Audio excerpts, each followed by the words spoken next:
Hello, I'm Daniel, and welcome to the Emunah Project. We here at the Emunah Project are continuing in our series of videos of inspiration, education, explanation, guidance, and advice to Baalei Tshuva, Jews who are returning to Judaism, converts to Judaism, Gerim, and also Noahides, Bnei Noach. I want to talk this morning about the concept of blending in socially with the culture around you, and specifically the commandment in the book of Leviticus, chapter 18, verse 3, which point out in particular, don't adopt the practices of Egypt and of Canaan.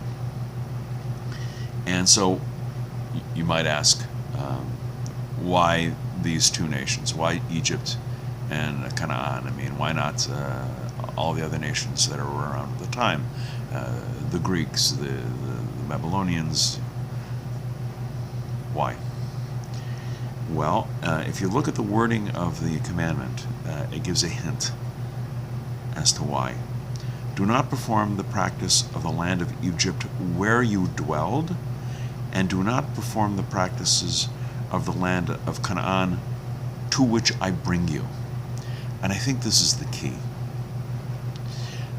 We may have thought, well, we lived in Egypt for a couple hundred years, and we're going to be living in Canaan, and what will eventually be the land of Israel,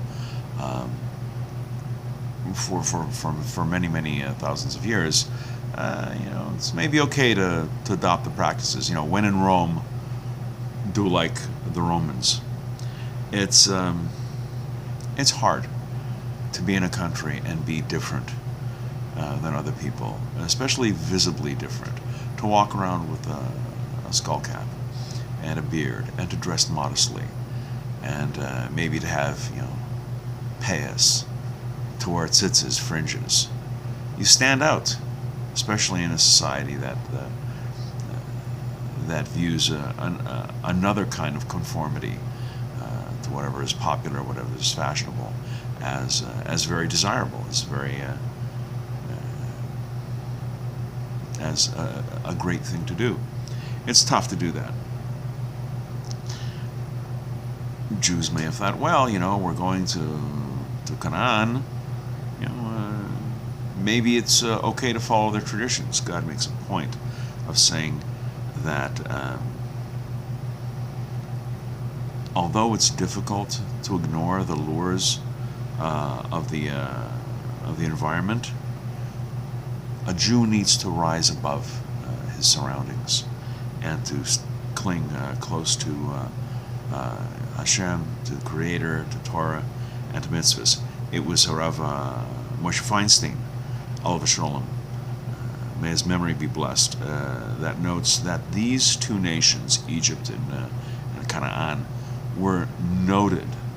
They were famous for their immorality and their obscenity, even by the Gentile neighbors. They were viewed as being beyond the pale.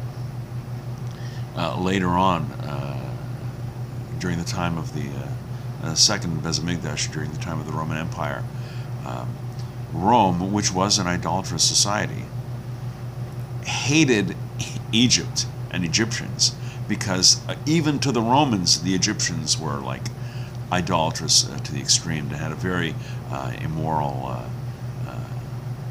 lifestyle. You might think that the Romans hated the Jews. Romans hated everybody who wasn't Romans, but there was a particular hatred of Rome for Egypt. So Egypt, Canaan, even by local standards, they were pretty much out there. This provides an important lesson to us.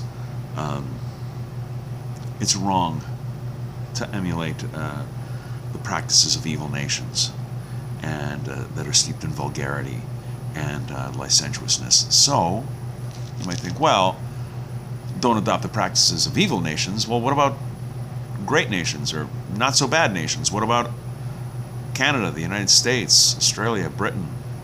They're not evil nations. Everything's fine, and why not Why not blend in there? They're not evil by nature. We just want to have a good time. What's wrong with that? Are we permitted to act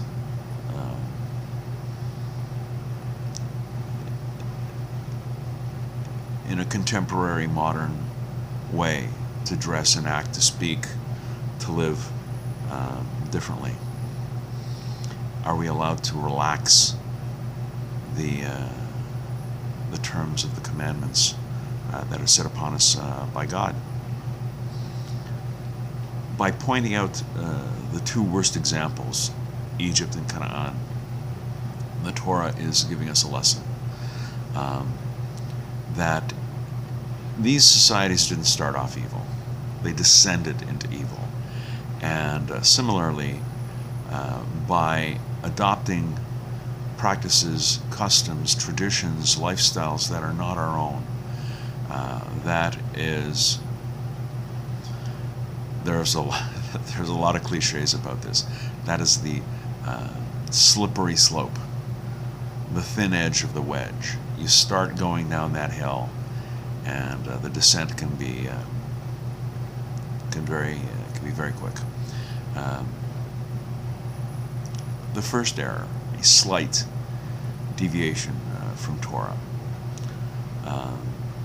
ultimately can lead to a complete spiritual and moral degeneration, as happened in Egypt and Canaan. Jews must always be on guard, because today's error could be tomorrow's avera, sin. We're going to be doing more videos along these lines. I hope you find them inspirational. I hope you find them of some use. And until next time, on behalf of the Emunah Project, I'm Daniel, and thank you too much.